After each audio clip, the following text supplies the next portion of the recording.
مشہور مصنف جمال الدین القفلی نے لکھا کہ عراق و ایران کے سرحدی علاقوں میں آباد التیمہ نامی ایک قوم حضرت ادریس کی باقی بچے ماندہ قوم میں ہیں، جو سائبین کی ایک شاخ ہیں۔ یہ لوگ خود کو ادریسی کہتے ہیں۔ یہ لوگ ستارے کو اپنے دینی رسومات کا ماخذ سمجھتے ہیں اور اپنی عیدیں اور قربانیاں ستاروں کے عروج اور رجوع کے وقت کے مطابق مقرر کرتے ہیں۔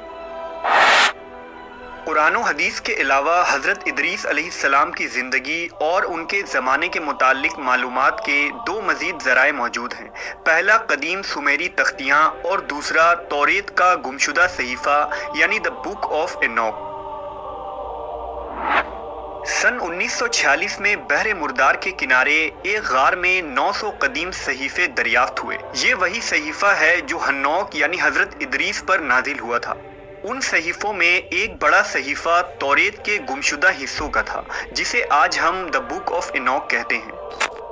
بک آف اینوک میں تاریخ انسانی کی ایک مختلف کہانی ملتی ہے، جس میں حضرت نوح کے زمانے تک کے واقعات لکھے گئے ہیں۔ اس صحیفے میں ایک خاص قسم کے مخلوق کا ذکر ہے جسے دا واچرز کہا گیا ہے۔ انجیل میں انہیں دا فالن اینجلز کہا جاتا ہے۔ اس صحیفے کے مطابق حضرت ادریس علیہ السلام کے زمانے میں جیسے جیسے اس زمین پر انسانوں کی آبادی بڑھنے لگی تو زمین کی کچھ چیزیں آسمان کے فرشتوں کی نظر میں آنے لگی۔ ان فرشتوں کو بنی آدم کی خوبصورت عورتیں بہت پسند آئیں۔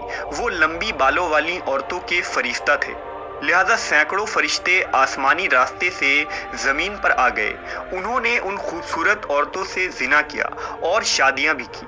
اس دوران ان فرشتوں نے انسانوں کو علم نجوم اور ستاروں کا علم سکھایا۔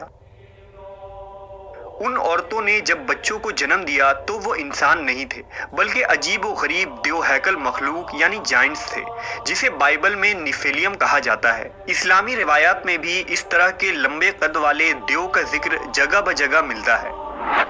بک آف اینوک کے مطابق وہ فرشتے زمین پر اپنی حکومت قائم کرنا چاہتے تھے اور انسانوں کو اپنے تابع کرنے کی خواہش رکھتے تھے۔ دراصل اہل کتاب یہود و نصارہ کا یہ عقیدہ ہے کہ ابلیس ایک فرشتہ تھا اور اس نے جب اللہ کی نافرمانی کی تو وہ مردود ہو کر ابلیس کہلایا، جبکہ قرآن و حدیث کے مطابق ابلیس فرشتہ نہیں بلکہ ایک جن تھا۔ لہٰذا اس غلط عقیدے کی بنیاد پر توریت اور عیسائی لٹریچر میں ان مخلوق کو فرشتہ لکھا گیا ہے، جبکہ فرشتے اللہ کے حکم کے تابع ہوتے ہیں، نہ ہی وہ نافرمان ہوتے ہیں اور نہ گناہ کر سکتے ہیں۔ وقت گزرنے کے ساتھ زمین پر ان واچرز کی آبادی بڑھتی چلی گئی۔ انہوں نے انسانوں اور جانوروں کو کھانا شروع کر دیا اور زمین میں خوب فساد ہوا۔ لہٰذا خدا نے زمین پر ایک فرشتہ بھیجا جس کا نام عزازیل تھا۔ اس نے انسانوں کو ہتھیار بنانا سکھایا۔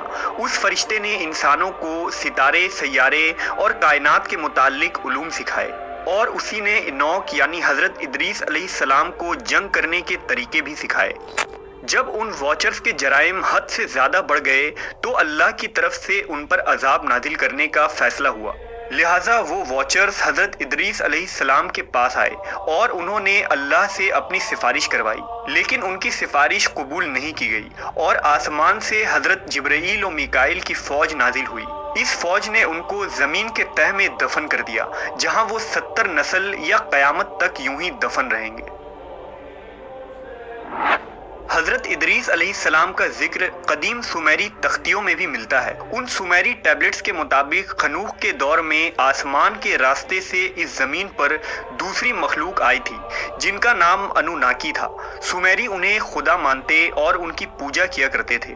ماڈرن ریسرچر کے مطابق انوناکی دراصل ایلینز کی ایک نسل تھی جو اس زمین پر آئی تھی۔ ان انوناکی نے ہی انسانوں کو میٹل پروسیسنگ اور مائننگ کا کام سکھایا۔ اس کے علاوہ ایسٹرونومی، سائنس، میتھمیٹکس، کاسمیٹک کا استعمال اور ہتھیار بنانا بھی سکھایا، جس کی وجہ سے انسانی تہذیب پروان چڑھی۔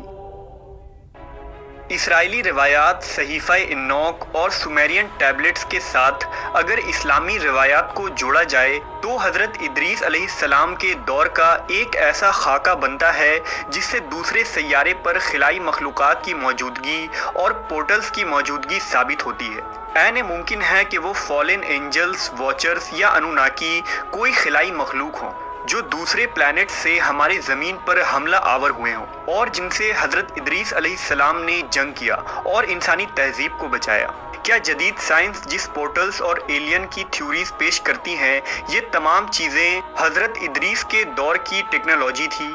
قرآن و حدیث کی جدید سائنسی تعبیر کیا نئے رازوں سے پردہ فاش کرنے والی ہے؟